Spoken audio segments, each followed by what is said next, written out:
Il-konsegwenzi ta' din id-deċiżjoni huma serji ħafna għas-settur tas-servizzi finanzjarji f'Malta u għaldaqstant għall-ekonomija tal-pajjiż. Dan qalet stqarrija tal-Partit Nazzjonalista wara l-artiklu li der fil-Journal Times of Malta li jindika li ġie approvat ir-rapport Manivel li tal il-Gvern Malti rating fqir għal dawk li huma l-isforzi fil-ġlieda kontra l-ħasil tal-flus. Fil-fatt skont il-ġurnal lokali Malta fallit f'9 minn 11 il-qasam fejn jidħlu miżuri kontra l-ħasil tal-flus.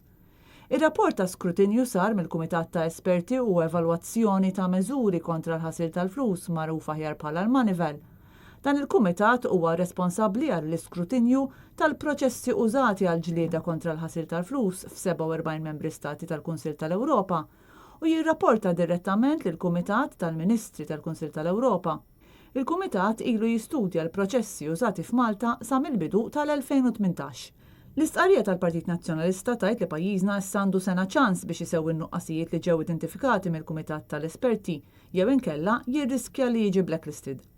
L-Oppożizzjoni qalet li waħda mill-aktar fatturi inkwetanti f'dan l-iżvilupp hija l-kollass totali tal-istituzzjonijiet ta' pajjiżna li xogħolhom hu li jiġġieldu l-ħasil tal-flus.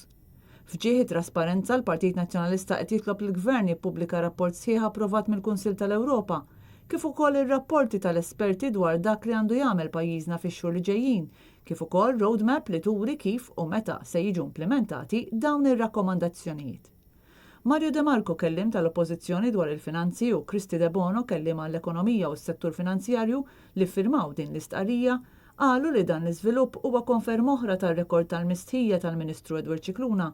Huma qalu li l-Ministru naqas milli ħares l-interessi tas-settur tas-servizzi finanzjarji f'Malta u għażel minflok li jipproteġi l-interessi ta' sħabu fil-kabinett u ħbieb oħra.